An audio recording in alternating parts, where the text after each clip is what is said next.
on in the middle of the joke that's bad. I mean, as long as it's, But this is on. Okay, we'll go get started. Everybody, welcome to the November 3rd meeting of the Business and Community Affairs Committee for the City of Norman. Today we have one item on the agenda, and that is the presentation of the 2022 Norman Community Interest and Opinion Survey for the park system. I believe staff has a presentation for us, and if so, I'll go and turn it over to Jason Olson. Yeah, Jason Olson, Parks and Recreation Director. Every 5 years or so, the Parks and Rec Department likes to reach out to a national surveyor to get information on basically feedback from our community to find out what we're doing right, what we're doing wrong, what programs, what projects, and everything that the park system needs to do over the next 5 years. And this is we actually reached out to do this in 2022. We thought it was probably during a pandemic was a bad time to run a survey. We didn't think we would get what we would hope to hear back. So we waited a couple years and we just ran this over the summer. So we got all the information back, and I think we got good feedback. This is the roadmap that we're going to go off for the next 5 years, and even possibly look at as possible Norman Forward 2 projects if we get the opportunity to run that program again. I did not present this originally. It was a contractor out of Kansas City. They are with the ETC Institute. They work with a lot of municipalities to run surveys on various departments and whatnot. Their primary focus and how we heard about them was through the National Parks and Recreation Association, which is our, believe it or not, Parks and Recs all organized and stuff when we have conferences. But that's our national organization that kind of hands us down information and guidance and everything that we need to do to what national trends are. But ETC conducted this survey for you, and this is kind of for us, kind of a map of all the programs they've done or surveys they've done throughout the nation. The purpose of the survey was to objectively assess usage and satisfaction for our park system programs and facilities, and help to identify opportunities for our city to better serve leisure and recreation opportunities for our community. How they went through the survey, it was a 6-page survey. It was mailed through to random households. They wanted to make sure they hit demographics of Norman, so they made sure they go through there and hit race, sex, income, everything that they could kind of check their box to make sure that this was as accurate scientifically as possible. By the end of the sample size, it was 417 total samples, so they were within 95% confidence, about a 4.8% margin of error.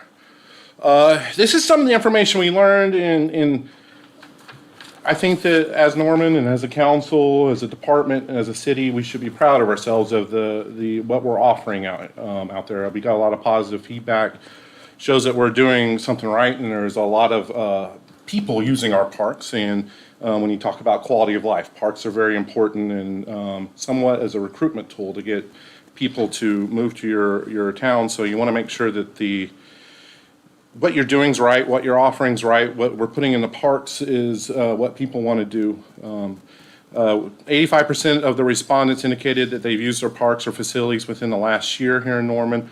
35% of the respondents indicated they participated in one of Norman Park's programs. And then when they were asked who they turned to for parks or recreation, 73 said the city of Norman, 73% said the city of Norman, and 54% said OU that they use for recreation facilities or recreation programs. And that could just be, frankly, how the demographics and surveys, who they hit.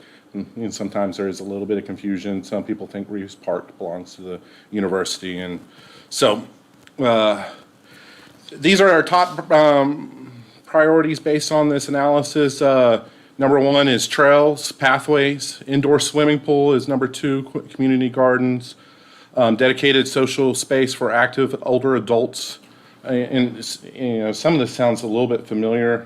This is kind of some of the programs that we're doing in Norman Forward.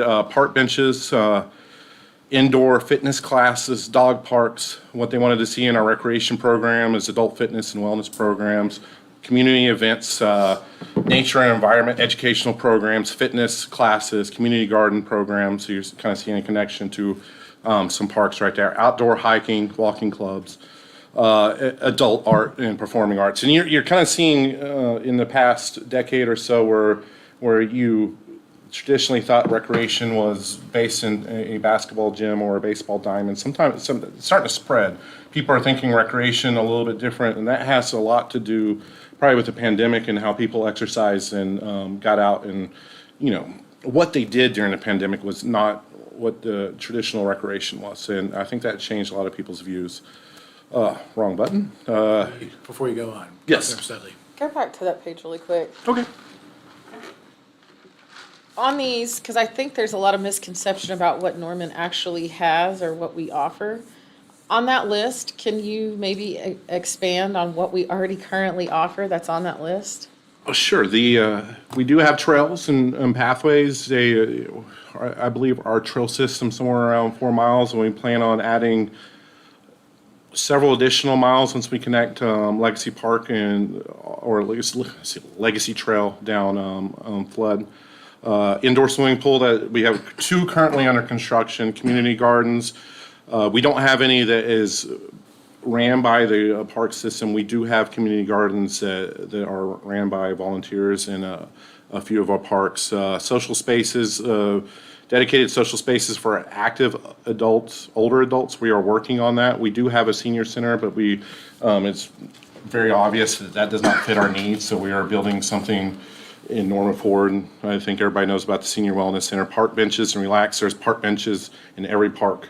And Norman's very unique with the way that we do our parkland dedication ordinances. So if you have a large, there's actually people that come to us, believe it or not, our park system in the way that the city and council has chosen to do that, as land dedication every time that there is a development, housing development of some kind, that we get so many acres according to how many residents are in that. So it's very unique, and we make sure that there's a park within, hopefully, not necessarily within walking distance, but a short bike ride of everybody. And where we're kind of missing that mark is a little bit in Ward 5, but that's more it's more difficult out there because you don't really get housing developments. You get more people building on acreages, and that doesn't hit underneath our ordinance. Dog parks, we have 2 dog parks in town. Adult recreation programs, adult fitness and wellness programs. Once again, I think that they're kind of keying in on our senior adults, but we probably could do better in adult fitness and Are we not part of programs. the well? Like, isn't the well part of That's Norman Regional? county. That's all county. Okay. Norman Regional has a facility inside of it. Oh, okay. Community events, we run dozens of special events, and this is something that we're always looking to expand on, and we, through community feedback and even sticking our toes in the water to try to figure out what hits and what doesn't, we run a lot of community events. Nature and environmental educational programs, something we don't offer so much, is something that we probably could do better on. Fitness and exercise classes. Once again, our rec centers aren't necessarily set up for fitness and Park exercise. is what we're doing for stormwater and environmental education. Yes. And that's outside of the, even though it's in a park, it's not necessarily it's ran by environmental services. Oh. But it's still city ran, so you're correct. So that's the reason probably it doesn't always click in my brain when we're talking about that. The outdoor hiking and walking clubs, we're trying to do better on offering those. We just did something this past weekend at Ruby Grant. We have had what we call coffees and social walks, and those were very popular during the pandemic, where we go to different parks and we'd have a coffee truck pull up and hand out coffee and hand it out as families would go on a walk on trails. Adult art and performing arts programs. I think this is something that we do click the box on very well. We have our cultural centers, which people don't really. It's kind of like Reeves Park belonging to OU. People don't know that Sooner Theater and Firehouse Art Center and Depot and Historical House that is part of our park system. So there's a lot of things in here that and we'll get farther into this as you see part of our communications that people want better communication from the park department. So that's some of the things that we have to work on. Thanks for expanding on that. Oh, no problem. Our public can hear that. We have, so these are some of the questions that went through and asked, and I'll try to get through these semi-quickly. There's 39 of them. I don't know if you want me to expand on every single one of them, but I could talk for days, so don't challenge me. So this is asking how many households have visited any parks or facilities offered through the City of Norman Parks and Recreation Department during the last year. 85% of people in Norman said they have visited a park or participated in a program. National average is about 76%, so you're seeing that we're doing better. Once again, I think that feeds back to our land park dedication ordinance. How you would rate overall the city park and recreation programs and events? 58% say good, 24% say excellent. I probably should have started out with that because excellent is better than good. And then 3% says poor, 15% is fair. Our national average, once again, we're a little bit above the national average, where national average is 27% and 52% is good. So we're hanging in there with the national average.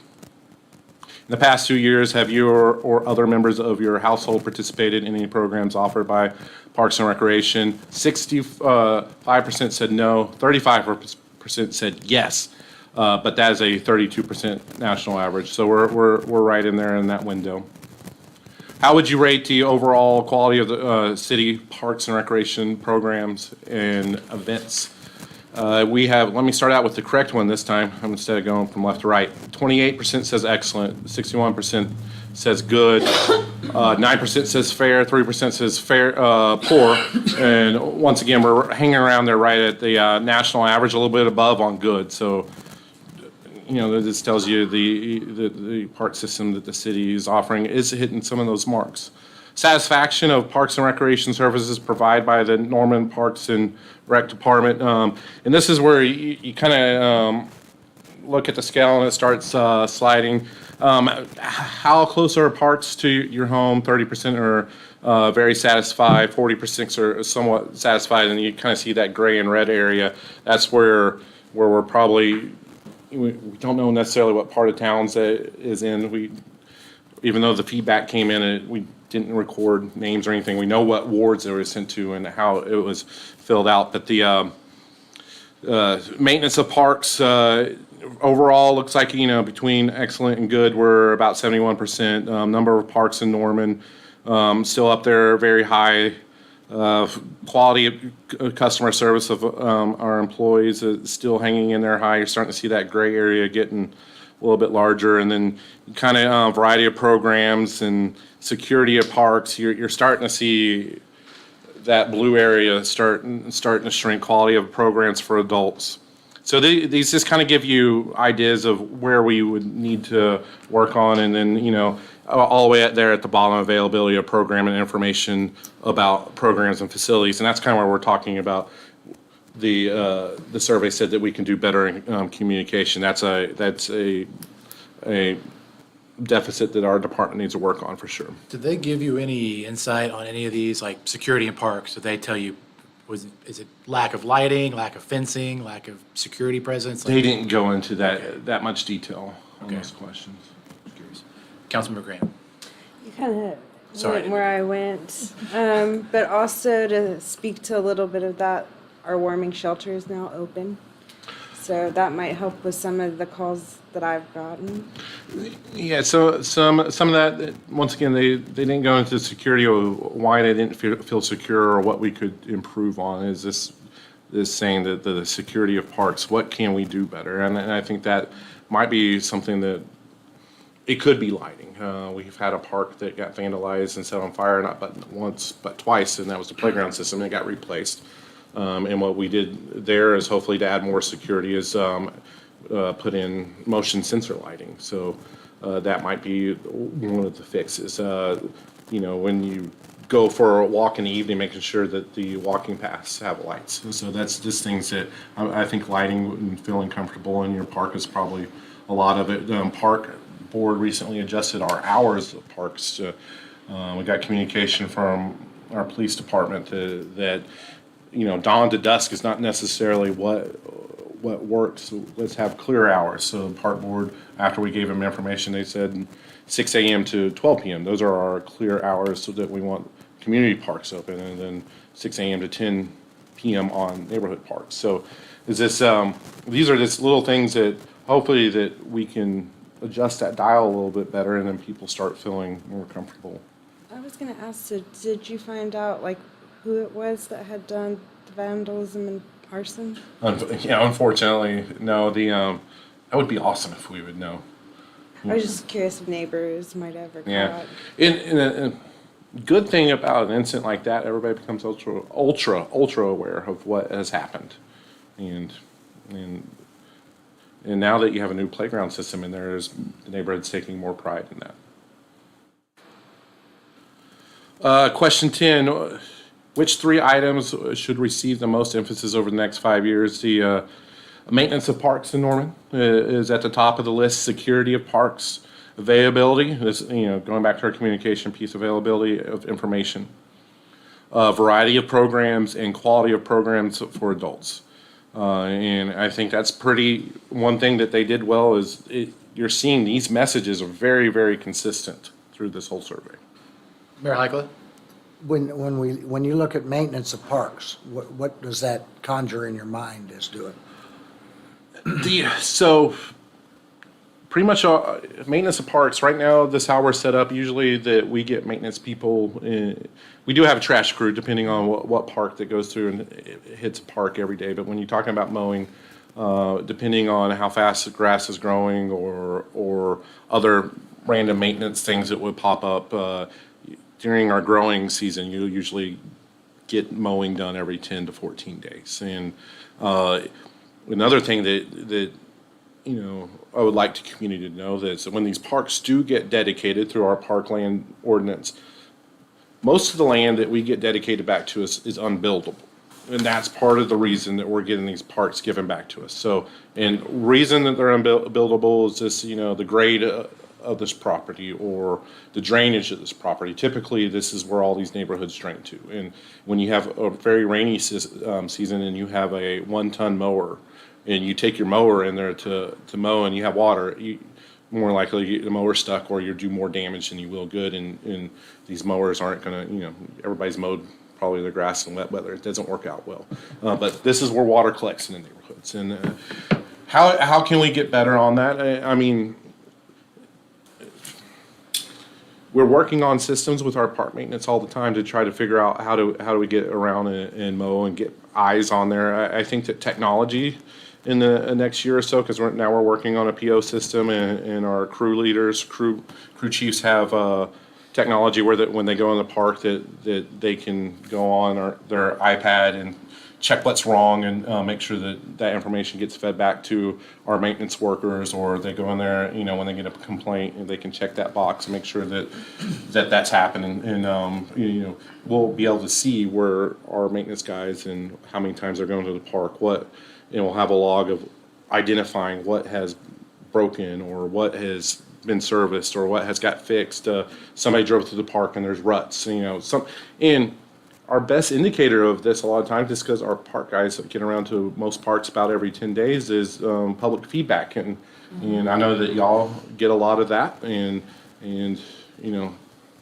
if we're not in the parks necessarily every day, neighbors are. So hopefully they can get in there, and it's not necessarily bad that they're giving you feedback. That's just making us aware of what's going on and how we can get something fixed faster. So, I mean, we like the feedback, and we like to hear if there's somebody that's driving through the park leaving ruts, or if there's a broken slide that's broken, or there's a slide that slid off, or we missed some edging or something like that. We want to hear all that information. Well, and there are other things too we've considered in the past, particularly because we're in a drought time now. Is mowing the necessary maintenance to those things? Are there other grasses that we could grow, or are there other, those kinds of questions? It always comes up to be hard to do, because we're going to go from a drought into a not a drought, and you can grow marigolds sometimes and you can't other times. Those kinds of things. And that's an interesting question. So our park development team and I went on a visit to Scissortail Park, set up through our forester, and that park is set up through a lot of natural grasses, and they mow 2 or 3 times a year in their flower areas and try to promote natural growth through wildflowers, not necessarily some of the things that we're seeing in all of the areas, but this low-hanging grasses that don't get any more than 6 to 8 inches high. That's an interesting thing. There's a few parks where we're talking with some groups around town that would be butterfly gardens or things like that would take down our maintenance opportunities in there and just let those grow up and make sure that you have milkweed and flowers in there where our pollinators can pollinate. And so there's options for that, and I think that's something that you'll probably see more. Hopefully, once we start getting parks redesigned and making sure that we can get it properly landscaped, hopefully less maintenance on some of our landscaping if we can get that figured out and balanced. But talking to them, you go from mowing to maybe spraying some and to make sure you balance everything out to make sure it doesn't go crazy on you.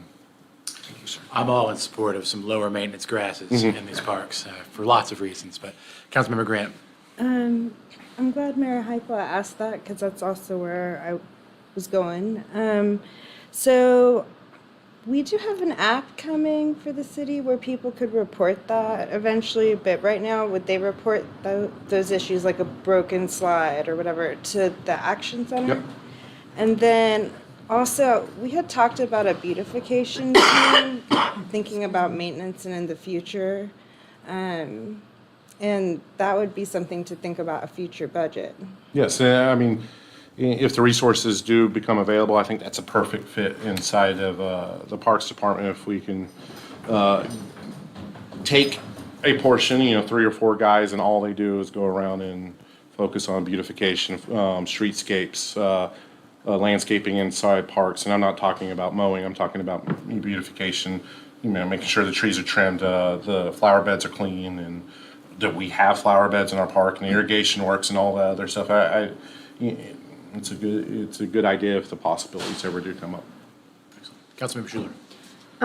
Can you talk a little bit about, and this is kind of in the same vein of, I guess, maintenance or upgrades that can be put in parks. So Rotary Park in Ward 2 has kind of support from our Rotaries in Norman, and they just recently gave some money to do upgrades and different things. So like, are there opportunities where we can do that for other parks within the community, like a private partnership, or like what is, I guess, explain a little bit about that unique.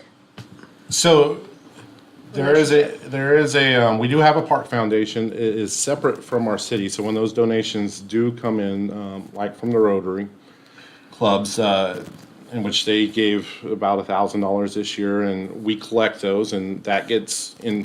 I wouldn't say we, the park foundation earmarks that for that specific reason, for a future upgrade in Rotary Park. So that money will sit there until we have enough funds available, for instance, to do the dugout shades that we just recently did over there at Rotary Park. And once those funds became available, they can. So it's the same process. If anybody's interested or businesses are interested, they can work with our park foundation to make donations, and especially if they have a special interest park or something that their neighborhood park, will work with neighborhood associations we have 2 landscape architects on staff. One of them's brand new. She is very, very ambitious and wants things to do. So if we get neighborhood associations that come to us that want landscaping, that say that they'll take care of it, we'll get our LA on it, and she will attack it, come up with a design, and we'll help get that installed, and hopefully the neighborhood association can maintain it. Thanks. These are important satisfactory ratings inside of our park services.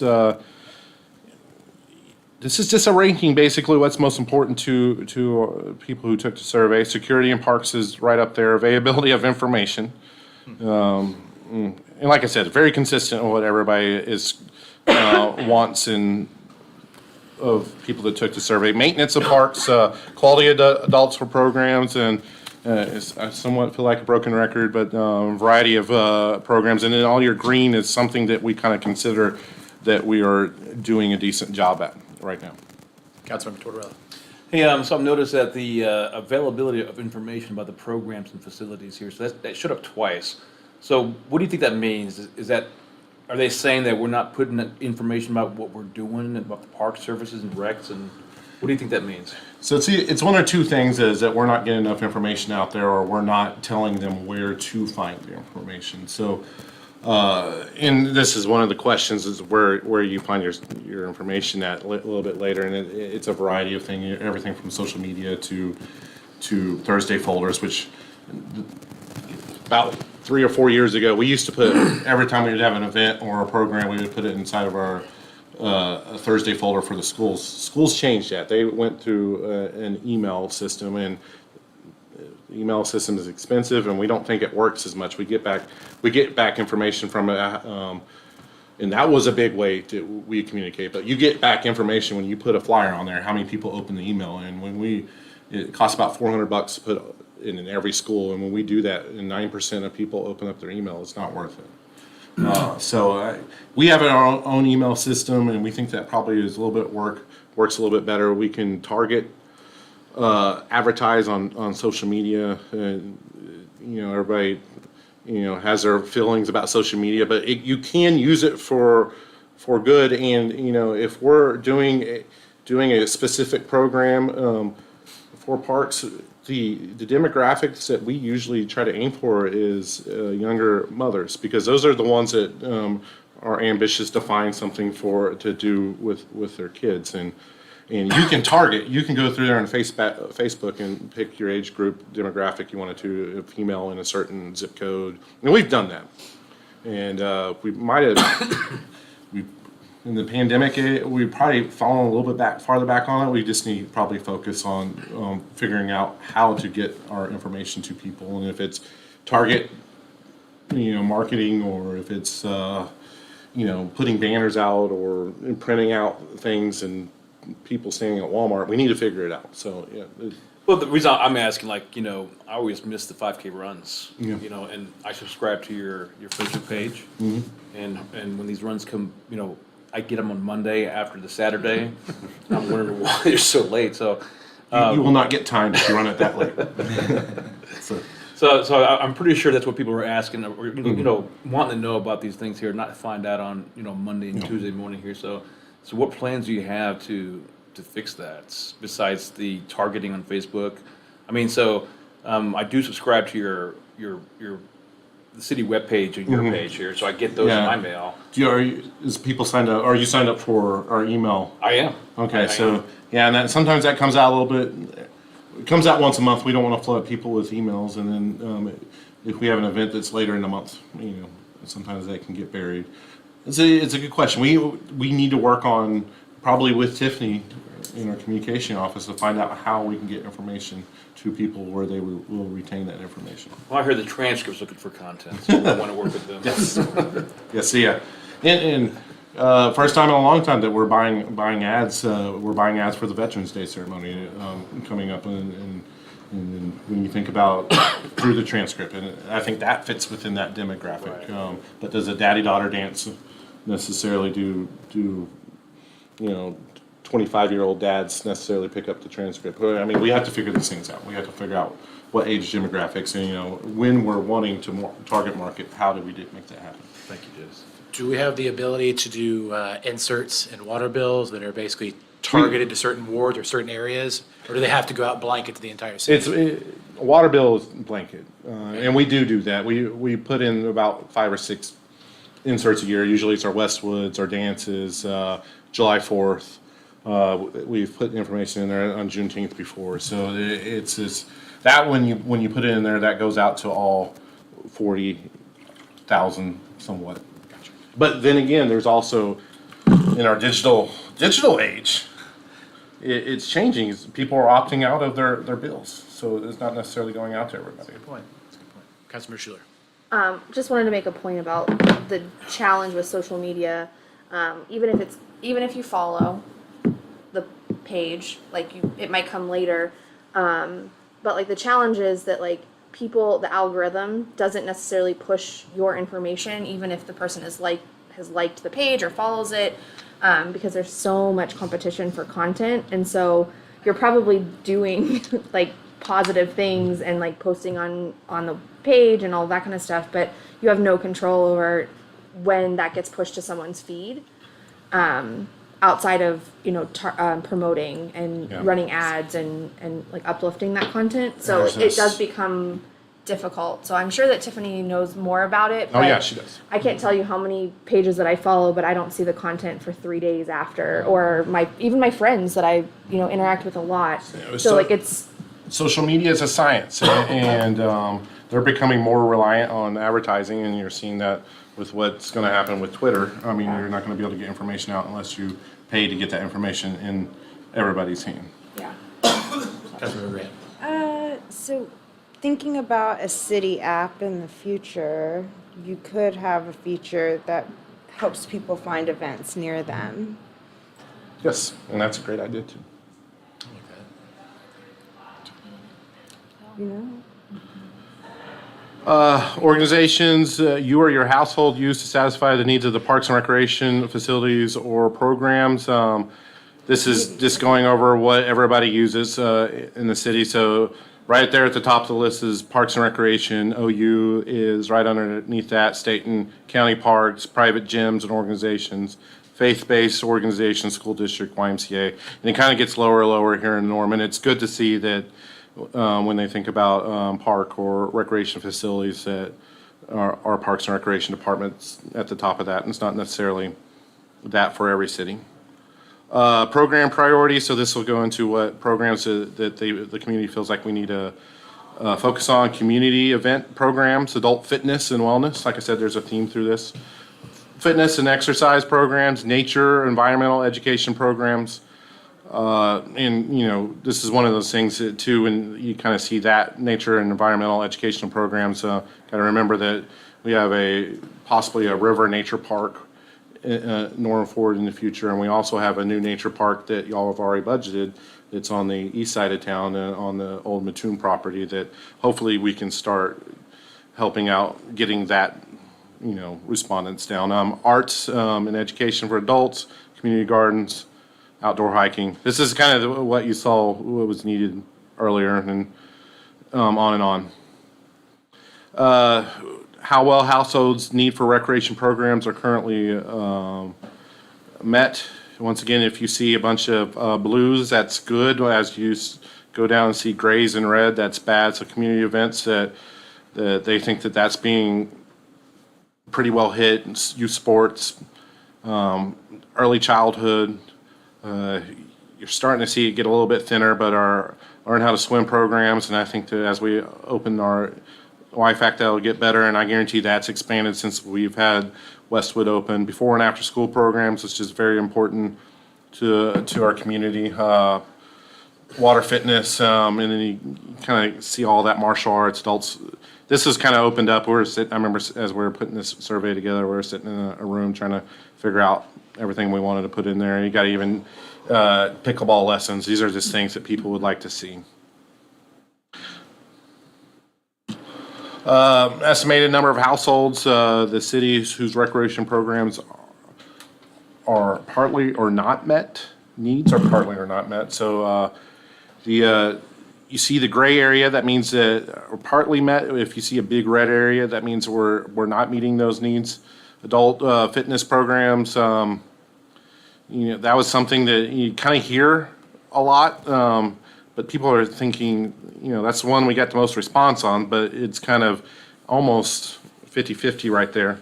And then you go even farther down, nature education programs, once again, 14,000 people put that, what would equal to 14,000 would put that on there. And this is all based on households, so there's projected about 49,000 households in Norman. Go down in hiking, walking clubs, community gardens. As you get lower and lower, that's just kind of, less and less asked for. But some of these, you see it right there at the bottom, youth sports programs and after-school programs. That means that we're probably doing a pretty good job of meeting those needs. But if a lot of people are putting it on their list, that means that they're very aware of something. And the bigger red you see is the the more that people want. So that's all hanging out there at the top. Before you go forward, real quick, Councilmember Schuler. So as I'm looking at this list, some of these things I'm thinking really need people to engage to be leaders in these types of programming, right? So like volunteer to host a walking or trail club or like I don't know how, so are there ways for us to recruit individuals who are interested in leading that? Because it isn't a lift for the city to be putting on that, I guess, wide range of programming, and I think we're doing a good job, but some of these things would really, I think, benefit from having a really engaged citizen to help sponsor. And that's depending on how we'd like to set up. We do have funding where if we want to put out a call for somebody to lead a walking club and the city wants to take that expense, we can contract with that specific person to host a class. We also have it, which has become less and less common with these private gyms opening up, where we can do an 80-20 split, and the contractor would keep 80% of it and the city would keep 20, and they get to use our facilities and we'd advertise for them. And that's not, it's not used as much as, you've seen all these private opportunities with, people having their own yoga studios and things throughout Norman. It's just not, people willing to work with us is not there. So hopefully, we can use that contract where we can basically put out a call for people to do these classes and sign a contract with them and say, hey, go out there and offer this as a community in the city's, it's a free event. We have the ability to do that, and we have a little bit of funding in place to make that happen. Yeah, it just sounds like maybe a communication outreach that it falls into that lens for this too, because I think that some of these things could really be fulfilled with some collaboration. Yes. Well, and building on that a little bit, my key takeaway is that you could kill multiple birds with one stone on a lot of these, outdoor hiking and walking clubs can also be nature, environmental education programs, can also be, community garden programs, fitness, and you could really lump a lot of these together into one bucket. So you don't have to have an individual person leading the charge on each of these, I think. So figuring out who those passionate individuals are and how we can kind of streamline the process to get it all as efficient as possible. So, Councilmember Graham. To build on that, Neighborhood I was Alliance thinking the same thing. would be a great partner. Absolutely. I think so too. Agree with that. And we had some early conversations, and we definitely need to follow through on some of the stuff that we talked about early. Most important recreation programs to households, right at the top of that list, and I think this speaks Norman 100%, is community event programs. There's nothing bigger than all of our festivals we have in town, and that includes all of our little things like movies in the park and July 4th and things like that. I think you even look broader to Norman Music Festival and other events that we have in Norman. That just perfectly falls into that, and a lot of that stuff happens in our parks, and we're proud that happens in our parks. So adult fitness and wellness, once again, you're just kind of seeing what's important to the community right now, and I think it weighs heavy, and we kind of see exactly what we need to work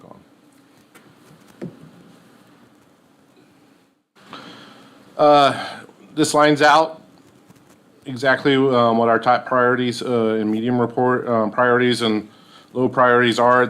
So you kind of look down here and you see the stuff in the green. It doesn't mean that we're not, that is something the community does not want. That just means that we're more than likely fulfilling that need. So community wants and needs after-school programs. We need youth sports programs, and the community wants that. Summer camps, the community wants that. That's in that green area where it's saying it's a lower priority. We are hitting that need. So you go a little bit farther up in that red, and even though that people are saying that, the thing I participate in more is community event programs, or most is community event programs, but that's also a high priority to our community. And then same thing, you got adult fitness and nature education and fitness classes and community garden. That's all stuff that people really, really want. So that's something that we need to focus in on over the next 5 years.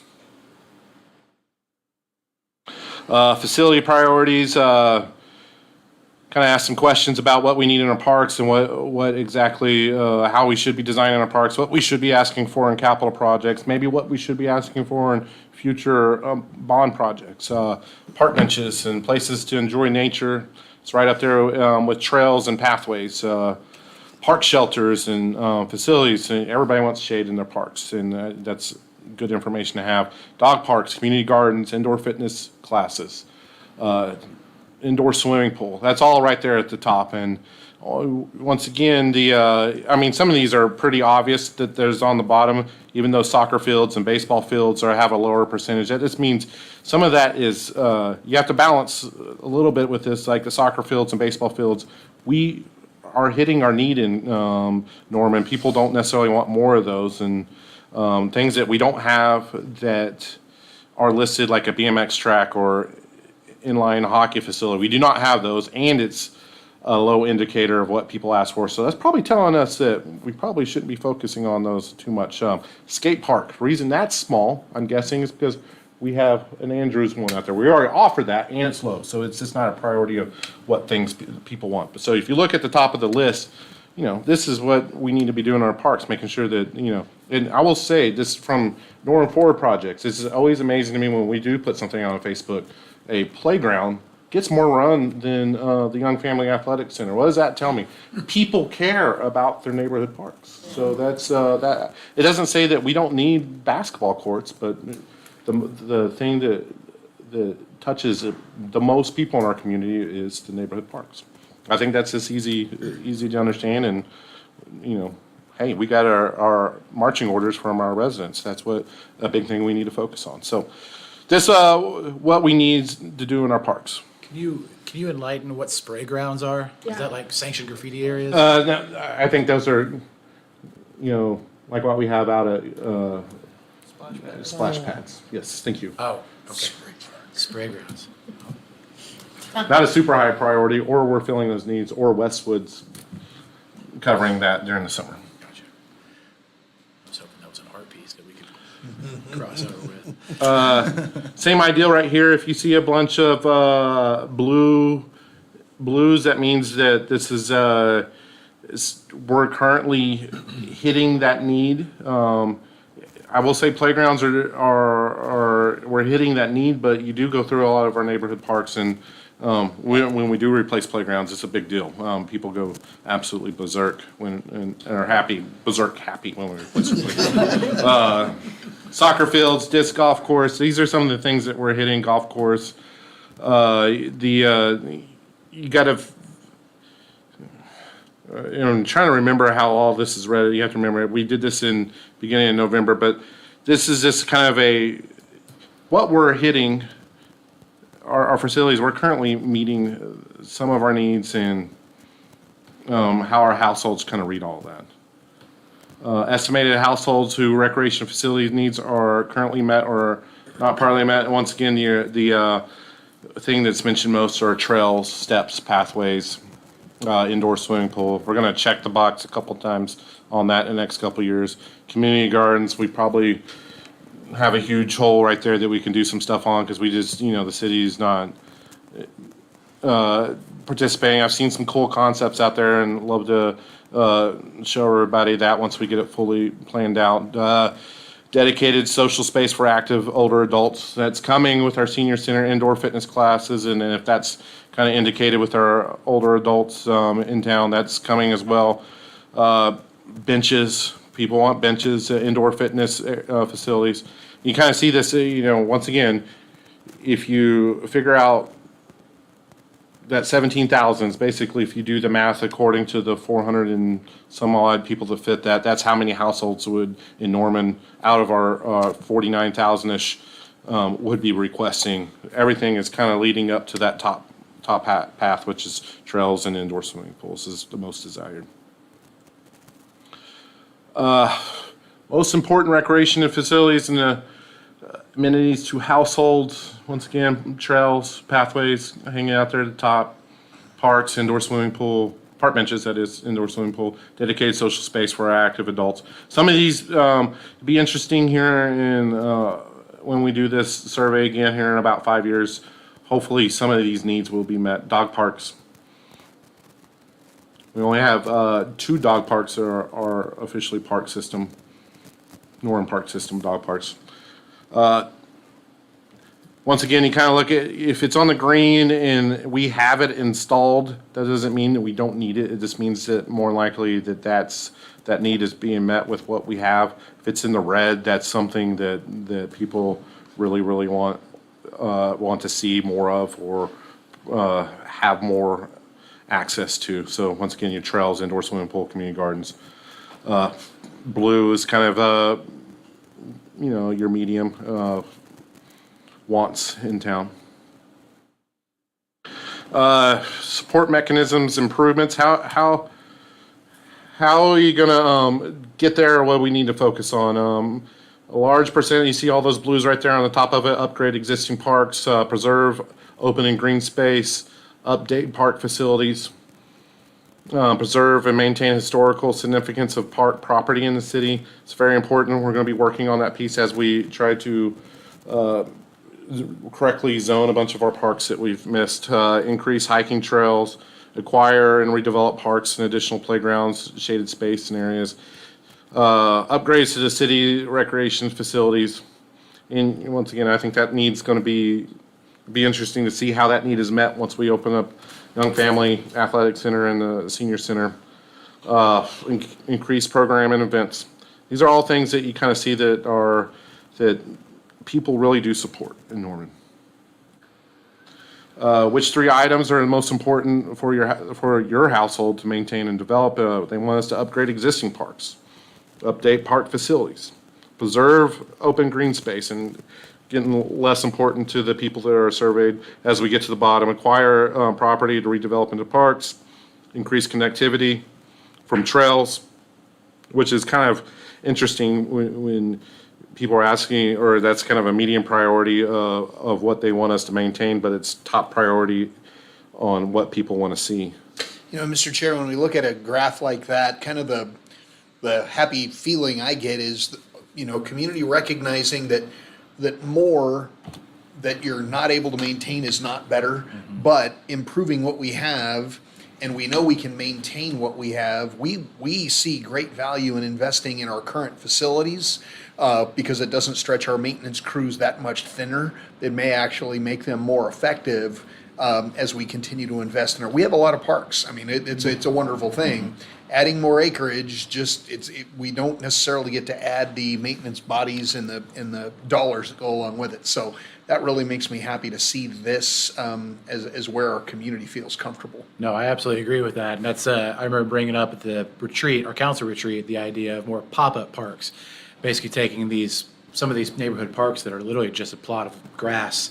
There's no playground equipment, there's no trees or benches or anything in there. And how do you kind of wring out the towel a little bit with those and, just add a little bit on top to make those, to and you get- increase the equity across the board. Hit park equality Yep, at that point too. absolutely. The question was asked, how should we fund future improvements in our parks? Of course, everybody wants us to kind of access grants and private sources. It's a great option. Those are something that we strive to find in parks, unless you're in a low-income area or a historical park. Most of the time, to get federal funds for that is very difficult, and even if you do qualify in those, it still is difficult because you have to think it's not one of the higher priorities of the federal government. It's not necessarily parks; it's roads. So. Sean O'Leary always called him the grant king. I hope one day that I can take a few dollars from him, but he does good. Is this available for that for a park system? It's not really out there. Corporate sponsorships, and then that's easy. And always think about when you think about corporate sponsorships. Where does your mind go to? Arkansas and Walmart. They have. You go out there in Fayetteville and in Bentonville and all that, right around Walmart headquarters, the beautiful parks, great trails. It's just that they have the ability to access into huge private funding. Sometimes we do have that ability. It's just not huge private funding necessarily available here in Norman. You do have Love's in Devon and things like that, but you see a lot of their sponsorships going to Oklahoma City parks. The gathering place. Yep. Yes. Councilmember Grant. So looking at bond issue, existing sales tax revenue, like if the bond issue, for example, had to go to a vote, it's like 44% very supportive, 30% somewhat supportive, and the not sures could even be turned once they understood what it was for. So it could be something that could potentially be a bond. Yeah. Well, and I think that, of course, you're looking at the blue area. It kind of ignore what's dark blue and light blue. That's basically where you're seeing your big support in existing sales tax revenue, which would be Norman Ford if we turn that over for a second time, or bond. We found when we tried to do a Norman Ford 1.5, when we tried to do a bond issue, that did not go as well.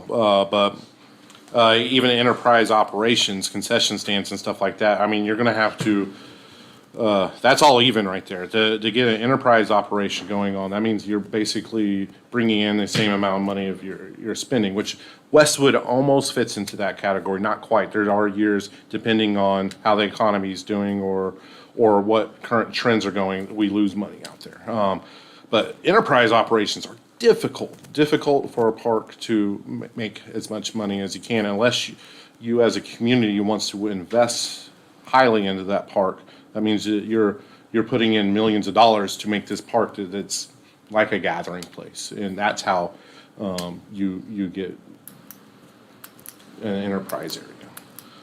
Most of the time that, a little difficult to hit that. Andrews Park would not necessarily be a good enterprise operation. Mayor Heikkila. It's a difficult question a lot of times because people will ask you, why am I paying to go to my own park? Why am I having to do that?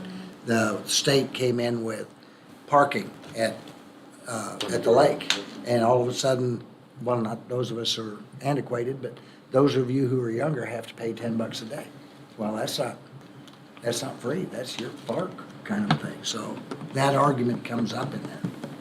See, and to bring something up that's completely different, one of our park board members recently visited a indoor water park in North Texas somewhere, and they had different fees for residential or non-residential, and that was interesting. So you went from $5 entry fee for a resident to $17 if you're a non-resident. So I mean, it's just like packed.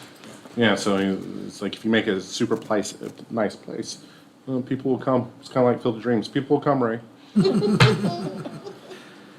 And before we go any further, I'll just say that staff has informed me that we've got about 15 minutes left before we have a hard stop, so I just want to make sure we give you plenty of time to Oh, finish your the next presentation. meeting is mine too, so if you want to hear me talk all night, come on. So this is interesting, how we could potentially fund communication and barriers. That's this is kind of what we're talking about, lack of awareness. This is our communication deficit that we're having, and we need to improve on. Lack of awareness of what's being offered, inadequate parking at some of our park facilities. When you typically talk about your neighborhood park, we don't build parking lots with that. There's a lot of times that you have a soccer or baseball practice and you live in a neighborhood park without a parking lot, and all of a sudden you come home and there's 30 cars on your street. That's what I believe that they're talking about. Facilities are not maintained. You're kind of seeing this percentage kind of shrink on why they wouldn't use a park. Cost of participation, I don't think we have very many cost barriers on most of our stuff. Most of our parks are free unless you're at Westwood or hitting a special event. And it just kind of shrinks as you go down. And what is a low priority is that we're doing, this is telling us we're doing okay with our park operating hours. People aren't too worried about Wi-Fi when you get out into nature. Parking facilities, I mean, we have 65 parks around town, so we're clicking those things. Lack of transportation, once again, we have a pretty good amount of parks, and you should be able to get one from your house. So, you're seeing what we're doing not so good, and once again, it's this awareness. which falls back on communication. Councilmember Holman. Yeah, I was just gonna mention the parking thing. Over the years, Legacy Park was the one that I always heard the most people talk about online. It always kind of drove me crazy though, because I was like, there's literally more parking around that park than anywhere else in the whole city of Norman except for Lloyd Noble Center. That's the only place with more parking.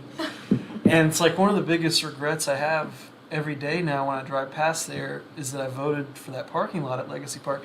We needed the accessible parking spaces. I'm glad we put those in, but I almost never see that parking lot. Maybe there's one car there, and there's not a lot of open green space in that park, and we took a big chunk of it out so we could put this parking in. And yeah, it's not hardly used, and there's just a sea of parking all around the park. You're talking about the parking lot, not hardly used, I just want hopefully. Right. The park is heavily used in my experience, Yeah. but the parking off Interstate Drive is not so much. And yeah, that just kind of always. When we got have a me. concert, it's one of the best places to park is in the parking lot because usually people park at Academy. Yeah. Right. Yeah. Right. You just, I mean, you get a little bit of exercise by walking a little bit. But I mean, my neighborhood park growing up here in Norman was Faculty Heights Park on Lindsay Street, which has no parking. It's literally a neighborhood park. But the apartment complex I lived in was right across the street, so that was the only park even close to me because the Boydview neighborhood did not have a park at all. And so yeah, I'm all for neighborhood and pocket parks and not taking up green space with parking lots. You're right there, speaking my language. Councilmember Graham. Just to ask about programming, so that you have the lack of awareness of what programs are offered. Programming offered does not meet our needs. Where was the other one? Programs do not have enough space and fill up too quickly. So what is your read on programming as from the feedback? Like people say they don't know about it, but then also they're saying it doesn't meet their needs, or it's also filling up too quickly, which means somebody knows about it. Yeah, it's a good question. I think a lot of it comes back to probably what Councilmember Tortorella was talking about is that, if you're on Facebook and it pops up into your feed, and that's our main, let's be honest, that's our main communication, is what we're using. And it pops up on your feed a few days late and then you call about that class and it's full. That could be where that frustration is coming, or you you talking to your neighbor and like, oh yeah, go enroll in the after school program over at Whittier, and So it's full, and programming offered that doesn't meet our needs. Did the survey identify what kinds of programming they wanted? I think they're just talking about as a programs that are all offered overall. They in the survey did not specifically mention anything besides, what programs as a overall view, besides our after school programs. Please check the following ways that you learn about the City of Norman programs and activities. Word of mouth is at the top of that. Social media is right after. Newspapers, banners, and parks and facilities. We do have a banner that's right at Westwood, and a lot of times we use that. Sometimes we put too many words on it, and you can't read words as you're driving 45 miles an hour, or you don't want people to read words. Looking at maybe making that area a little bit bigger, as long as we don't get in trouble from putting too large of banners on a major thorough road. Email notifications is up there. We do not use Nextdoor app, so that could actually fit underneath word of mouth. We do advertise quite a bit with our radio station that we have in town, the sports radio station, Sports Talk. Television, we have dipped our toes, not so much in television commercials, but if you stream, we do occasionally run a commercial through the streaming, which is pennies on the dollar to average your regular TV advertising. Park brochure, we haven't produced a park brochure in a while, but we kind of knew that the readership of it is down because we were just doing digital ones for a while. And once again, when you do anything digital, you can see the clicks on it, and the clicks were just not worth our time investment into that. So you're kind of looking at it, the main thing is getting the word out, and so it can get spread by other people, but you kind of have to look at that. Social media is right there at the top, and newspapers is underneath it, and then banners around the cities and websites.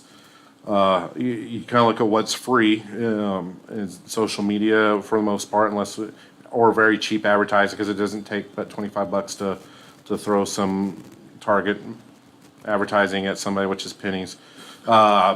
Email notifications is free. So this is just it's like I said, the Peach Jar thing that we've $400 to get it in all schools, and only 8% of the people think that that's effective. So that's this is something that we're getting a lot of good information about, and we would like to see that percentage grow on other areas besides word of mouth. Because if word of mouth is your main thing, you're probably not getting all your information out. Councilmember Holman. I'm going on 16 or 17 years without cable. Yeah. Does Channel 20 still run on Cox? I don't even know. It just, It's a good question. We were is just it- talking or the about local this. access channel? Maybe it's not Channel 20 anymore. We were just talking about this as staff. I don't think we have anything rolling on there, but we still have access. That was a 24-hour, 7 days a week rolling advertising board. I mean, that's what was on it most of the time. If it wasn't these meetings being replayed, but it was just a running Parks and Rec advertiser, this event, or these meetings are coming up. It's funny you bring that up because we were just talking about this yesterday, and I've had emails today going back and forth about what each of these entities are required to provide us. And from what I understand, we had a piece of equipment that broke, and you could no longer transmit the information to Cox, and we were getting so much more viewership off of YouTube, and streaming was beginning and all that, that we no longer use that channel. It's interesting. We were Yes, talking interesting. about whether or not we should be using it again, so. Well, if it's Be not nice too to have. expensive, maybe. Yeah.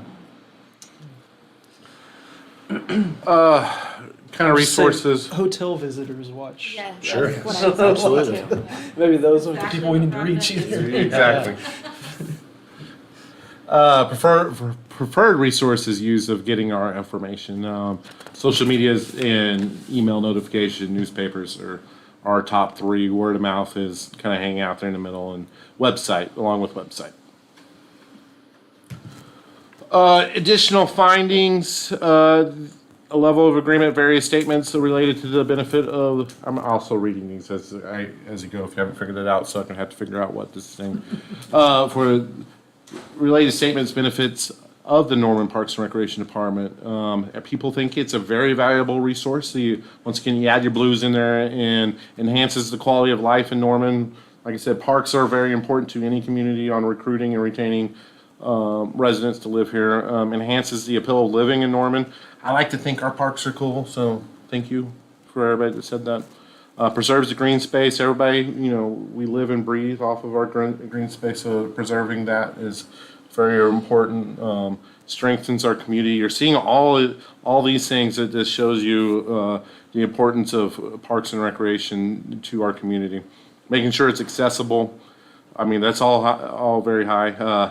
This is a cool thing that you see a lot of blue on it. Reduces people's mental, or enhances people's mental health and reduces stress. So there's a lot of things that goes into parks, and it's very important to make sure that we make sure our parks are safe, and make sure that we're offering amenities that people want to use. So level of support for various capital projects. I threw one Norman Forward question in there. Probably should have took out road improvements. I didn't see that on there. We do have road improvements in Norman Forward, but I don't think that kind of really speaks to what we're talking about. But you can see it's very important to people. But this is what I was kind of hitting on a little bit earlier. The neighborhood park piece is. I think that you ask everybody around town what's the most important thing to them, and it'd be their local neighborhood park, and making sure that they have good play systems, good walking opportunities, way to go out there and spend time with a family. I think that is the most important thing of any park system. You're only as strong as your weakest neighborhood park. Westwood pool facilities, the libraries are pretty high up there. New indoor aquatic facility. I think that kind of rate's a little bit low because it hasn't opened yet. Reuse baseball, we haven't gotten to complete with that until we're done. Griffin Park, still not complete with that. New community park development, I think, as that happens, we do have 3 new neighborhood parks that are gonna come online during Norm Ford, and we haven't reached there. Bentley Park, which is on the southeast part of town, will be our first park, the new neighborhood park that opens. And then you kind of see it, kind of, your blue kind of ends towards the bottom. Pretty sure you're all happy with this, but questions? That means I'm at the end. I don't have any necessarily questions per se, but I just want to thank you for, this really in-depth presentation here. I see that trails was at the top of a lot of these lists, and I know that we're working on that. So I want to mention the park master plan. Last time we did a park master plan, it was, I believe we completed it in 2009. So we're coming on, according to the NRPA, which I mentioned earlier, National Recreation and Parks Association, a park master plan's life is 15 years. We're rolling up on that. So here in 2025-ish, we will be rolling out a new park master plan. That will probably be the information that we need to form Norman Forward to. To go along with that, we're also going to throw trails, or we're hoping to throw trails into that master plan, and that will probably be a big part of Norman Forward too, and especially as you're seeing with this survey, the most important thing that people are requesting right now. Well, and you alluded to Fayetteville and Bentonville, and what they have over there is called the Razorback Greenway.